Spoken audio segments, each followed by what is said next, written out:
Hello everyone, I'm Yawning Shark 60 and today I will be showcasing an OP12 Shanks leader deck profile. So, of course, I'm running the OP9 leader. I love Shanks as a leader and a character in the series, so I'm very excited to showcase this deck profile today. Over here we have the Dawn card sleeved with the Jolly Roger, of course, and the main deck has Thirst Trap official Bandai sleeve, so I thought it was pretty funny. So basically, I want to also explain the ratios behind this deck profile and just hopefully get my finals invite this season 2 series. So let's get this going. So first off, we have 4 of the Otamas, 2K counters. I really love this. It's a 2K counter, and then you could play it on play, give -2 to a character on board. Spoiler alert, for me, this Shanks profile is really KO centric, which for OP12, a lot of Shanks users are using the KO profile. Back in, I would say like OP9, OP10, when Shanks was more popular, there was like a lot of rushers in that deck, but in this deck profile, the only rusher we have is the 10 drop. But yeah, I really love this card, especially since it's a 2K. Shanks is known to, hi Bonkers, that's my dog right there. It's Shanks in the past has had a problem of breaking up, especially towards the end game, but there's this new card that has helped us with that. I'll explain that card a little bit later. So yeah, Otama, really the GOAT for minusing a character's power. And next up we have 4 of the Uta. So this is a 1K counter, 1 drop, and basically Red Hair Pirates Searcher, top 5. Top 5. This is really helpful in finding your KO pieces, your Ben Beckmans. I run the stage card, so that helps find it. And also the 10 drops and any of your blockers like Lucky Roo and the Shanks blocker. 4 of is definitely a must. I mean, you could go to 3, but for me, I love having it 4 of, so I can search the Ben Beckmans and the stage card if I can't find it. So very, very, very critical card in this deck. Next up, we have 4 of the Building Snakes. So for this one, some Shanks decks nowadays, either they'll run it, and if they do, not really too much of it. I've seen 1 ofs, 2 ofs, which there's no problem with that. But for me, I love running 4 of Building Snakes because this card in particular is very critical in your KO tools and KO potential. So, and even if, let's say I set this up and bring out an Edward Newgate, that could pop at 8,000 power characters. So that runs good into like the Luffy Taros or the Katakuri's 8 drop. So this is very critical.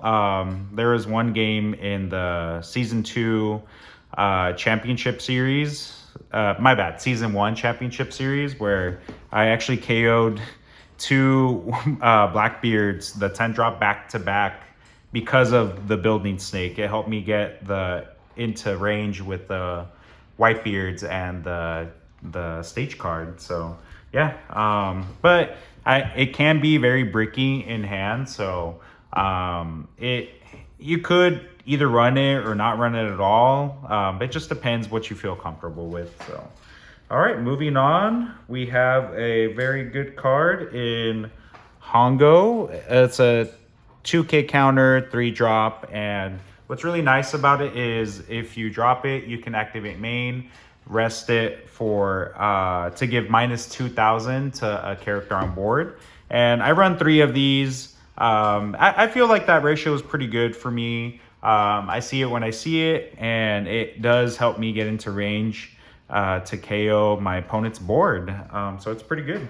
One thing I really like to do is in the Shanks mirror match, let's say I go first. I love to drop this in addition to a building snake right before the tendon turn of my opponent. So that way I'm guaranteed to KO their 10 drop Shanks with my 10 drop pop Shank. So, but I'll showcase that card a little bit later. So pretty good card.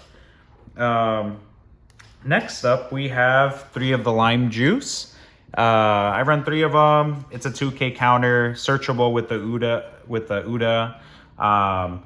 3,000 power. On play, I could choose an opponent's character that's minus 4,000 power. They cannot activate that as a blocker.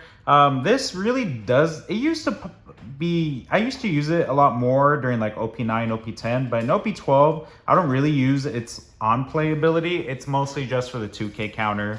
I run about 13 2Ks, so this is definitely pivotal, and like I said, it's really good to be able to search it off the Uda. Next up, we have 3 Lucky Roos. It's a 4-drop, 1K counter, and it's a blocker, but what's really nice about it is on KO, if my leader is Red Hair Pirates, which he is, I get to KO another character with 6,000 base power or less. Very critical against the OP12 Rayleigh matchup. You get to KO their Monkey D. Luffy, or even the Buggy that's very sticky against Shanks, since the leader is a slash attribute and a bunch of other of its characters are also slash. Like, yeah, that 1-drop Buggy is very sticky against Shanks.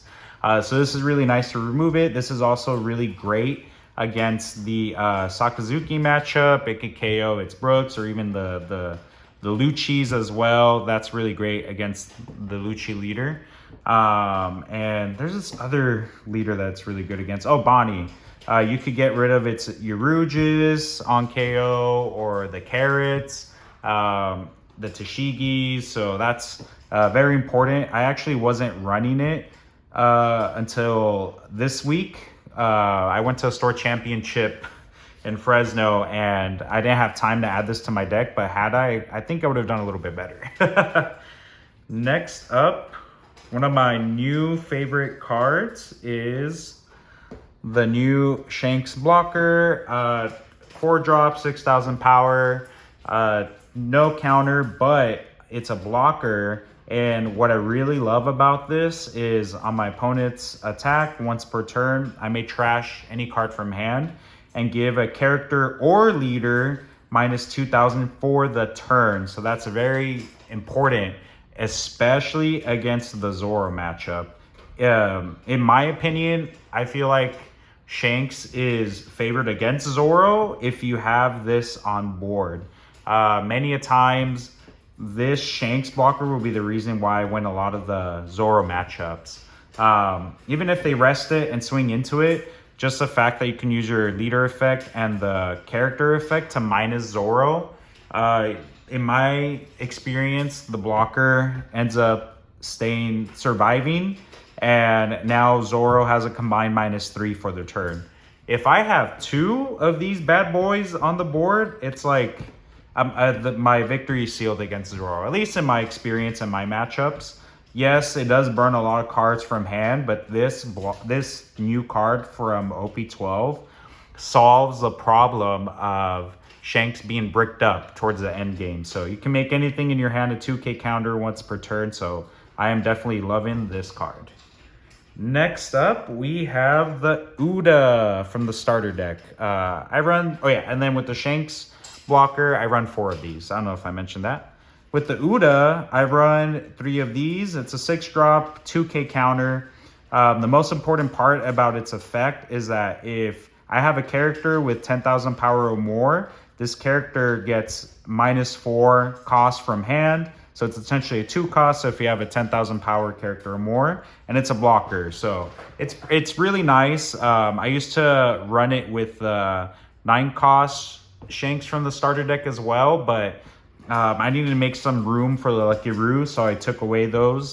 This can still synergize with like the 10 drop Shanks, and even too with like Newgate and Rayleigh. I can just go ahead and give them 2 Dawn, and now they're 10,000 power character. Boom, I can drop this for 2. So it's pretty nice. The fact that it's a 2K counter, love it. Next up, I have 3 Edward Newgates. Some Shanks profile decks are like cutting this out, but I love the Whitebeard. It's so critical with this KO engine. This could basically on play, I can give a Rested Dawn to leader character. So this is really great into UP Luffy. I can swing into UP Luffy. And with Edward Newgate, it could pop a 5,000 or less character as long as I rest Edward Newgate. I love this card. It's definitely, it helps me with the Pluffy matchups. It helps me with the Rayleigh matchups, and especially with the Vegapunk matchup. Especially since Vegapunk is becoming increasingly more popular. I absolutely love this card. So I wish I could have it up to 4, but I just don't have enough space right now. But if I could increase it, I definitely would. All right, next up, we got the 4 of the Ben Beckmans. It's a 1K counter, 7 drop, 7,000 power. On play, I get to trash an opponent's character with 6,000 power or less, so it definitely moves around any like on KO effects from characters, and the fact that it can trash is so nice. And the fact that it's searchable with Uda, this is such a great card, especially into green purple Luffy. If you have the stage card or building snake or an Otama, you could trash their Sanji puddings. Most of the time, if you're going first and you play them on curve, you basically have a great chance of trashing any character that was played before. So very pivotal, never dropping it below 4 of. Next up, we have the right-hand man himself of the Pirate King, Silver's Rayleigh. I run 4 of them. It's a 8 drop, 8,000 power. On play, you can give minus 3,000 to a character, and then minus 2,000 to another character. And then if there's a character on board with 3,000 power or less, you can KO it. This is, and the minus reduction in power sticks until the next turn. So this is very important against your Rayleighs or your Vegapunks. Especially since they build a wide board really quickly. This is really great to reduce their attack power and KO a character as well. I love, one of my favorite moves is having an Edward Newgate the turn before, dropping this the turn after, and this will most likely KO a big body since you reduced it with this. And then you get to KO another character with this effect on play. So these two in tandem is a very scary play. I love this card. Next up, I have 2 of the 10 drop Shanks. This one is a 10 drop, 12,000 power. On play, KO up to one of my opponent's characters with 10,000 power or less. If you have a building snake and or Hongo out, it pretty much KOs almost anything on board. This is really great into Lucci that runs the 10 drop Kuzan. If you let Kuzan live, the next turn your chances of winning become very lower, so this is really great into that. This could also pop the 9 drop green Shanks against Bonnie. If you have the stage card, just rest the stage card, -1 on the 9 drop Shanks. You can pop it with the on play. Even against Kuzan too, the blue leader from OP12, this KOs anything they bring out on board. So this is, I think 2 of is a good ratio. Could it be moved up to 3? It could, but I just have I don't know if I have any space for that, but this deck can always be evolved, so might change.